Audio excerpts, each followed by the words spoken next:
basically we need to take and install these new track drive sprockets.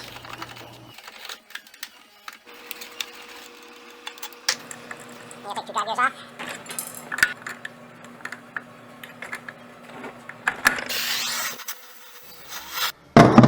Maybe more heat.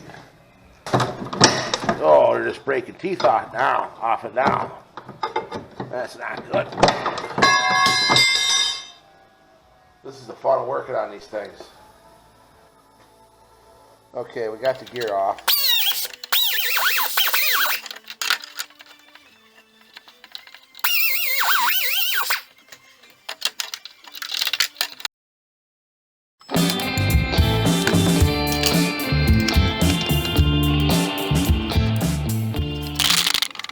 Wide hub goes to the inside. Wide hub, narrow hub.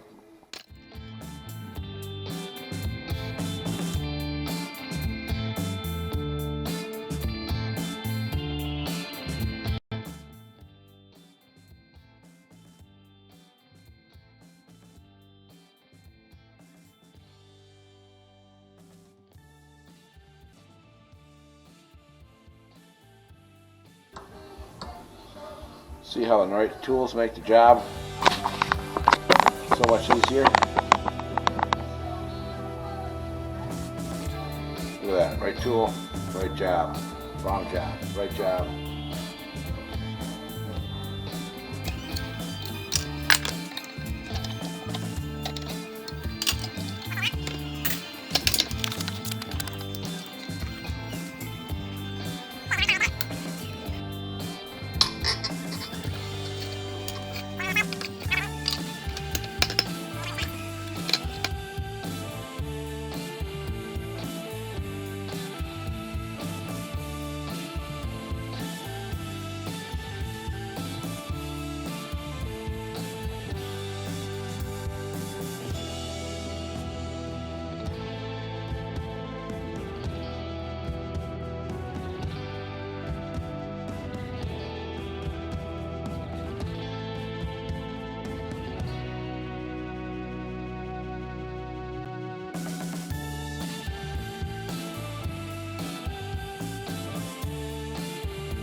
Okay, this is one thing you got to pay attention to. There could be timing to these. See, right now we could bolt into these holes, but our sprockets ain't gonna line up. So you got to find the right spot. I'd say it's right there. So you have to time your sprockets to your mounting holes, or your sprockets will be kittywampus. Pro tip. Don't ask me how I know that.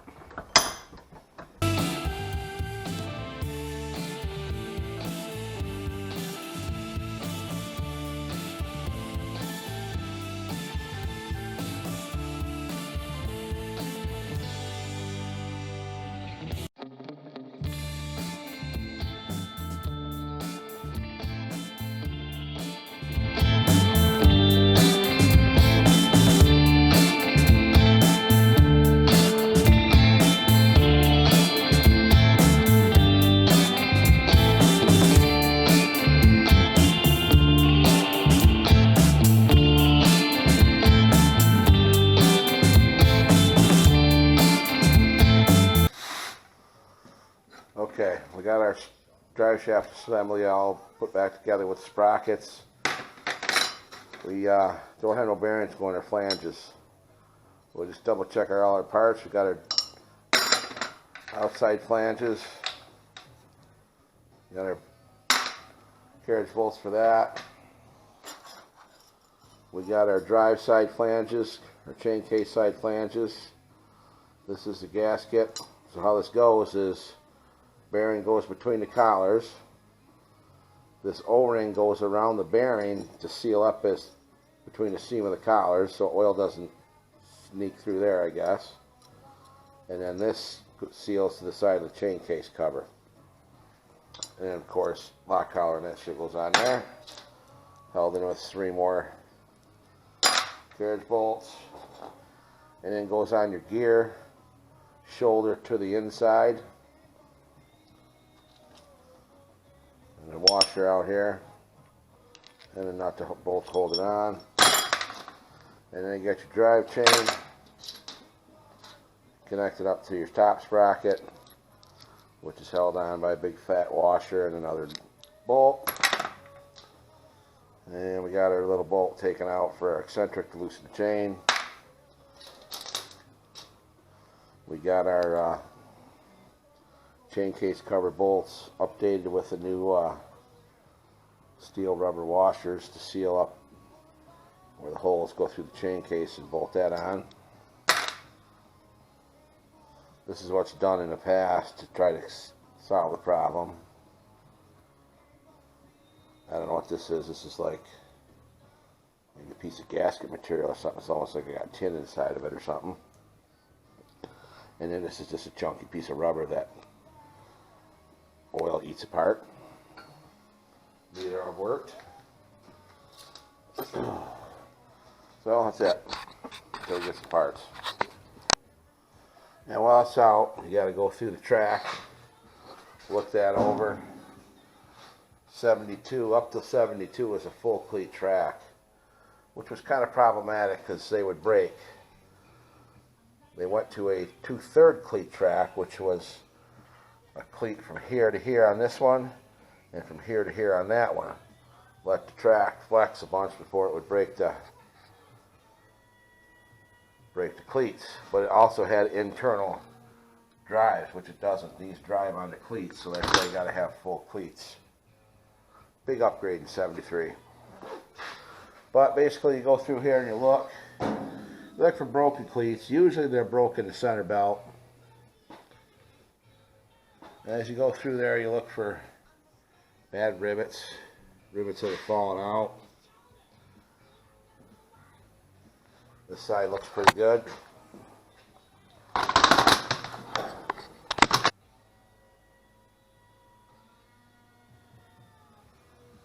Like there would be a bad rivet. I'm not going to change that one, it ain't mine. There's another bad rivet.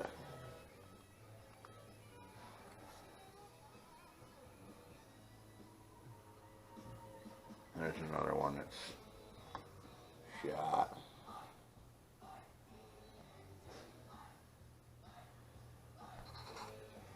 Yeah, but there's 3 other ones holding it in there, so I'm not really too worried about 3 bad rivets. The other thing to do is go in here and look, see if you're missing any of your track guides. Those are these things here. And there's been all different arrangements. Sometimes they used to have them doubled up, and then this seems a little more common where they stagger them like that. Anything we do now, we stagger them like that. Takes less clips, obviously. It's probably the only reason they did it. Save money. And then you look at just kind of look at that. This is where they would wear bad if the sliders were ever let go too far. But I would all say overall that would be like a 9 track. There's nothing really to do to it. Didn't see a broken cleat on it.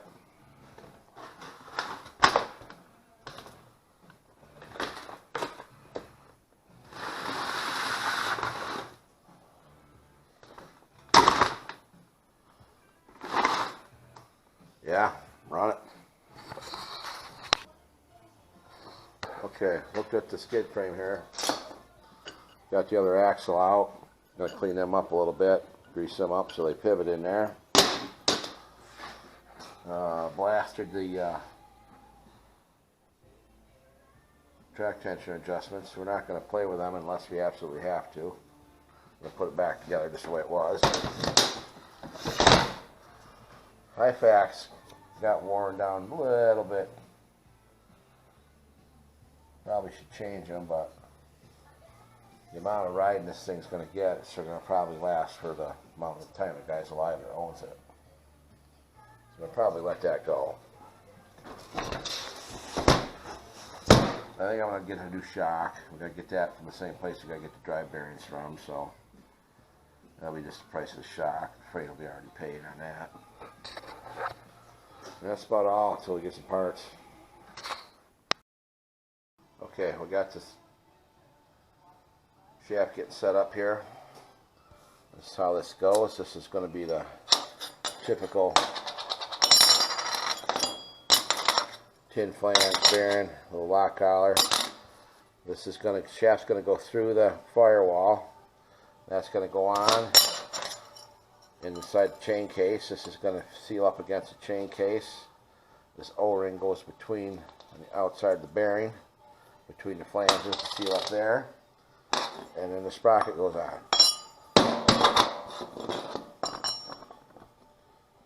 We've pre-fit this stuff to know what goes on there, so we don't have to struggle once we get it all inside. And then you got to tighten up your lock collars when you're all done. Something that's hard for me to remember to do. I don't remember until the first time I ride it, and then I remember, and then the set screws are missing, and it's a whole mess. Try not to forget to do that. Pro tip. Okay, we got the drive shaft mounted in there with the bearings on there. Note that the bolts go on the non-drive side. The bolts go from the tunnel to the outside. The nuts are on the outside.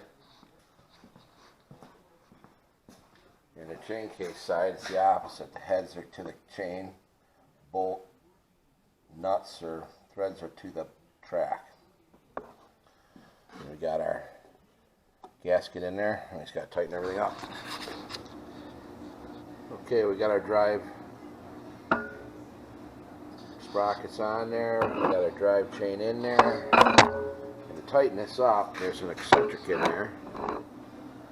It's a little eccentric that's got the shaft that goes through that.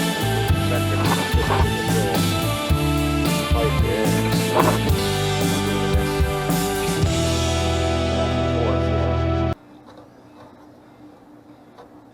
That tightens and slackens the chain. You can see that. Slackens it, move it this way, tightens it up. So what I do is just I just push it back as tight as you can get it with your arm, and there's 3 bolts that go in there and lock it down in place. Pretty simple.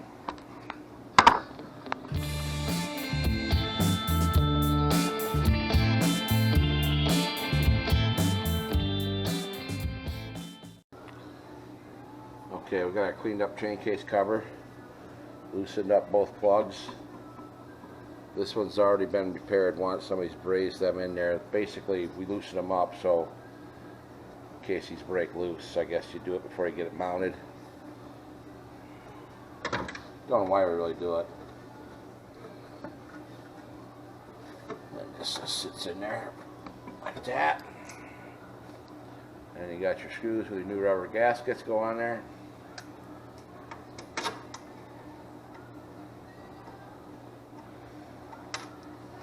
This is one thing to maybe show you.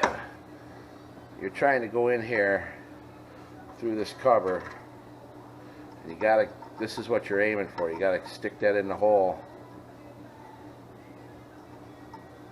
If you can see what I'm saying.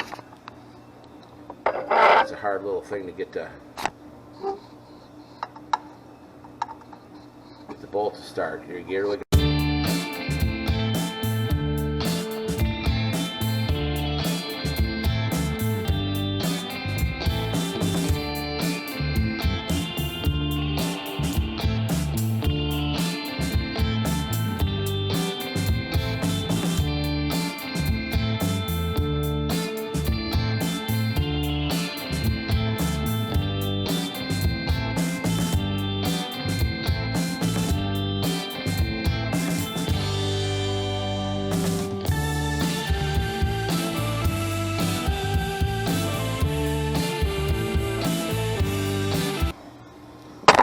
Okay, we got a new shock in place. We got our front pivot shaft in place and all greased up. Got the rear one all cleaned up, ready for some grease, and ready to put that in there. And we'll be ready to put the skid frame back in the machine.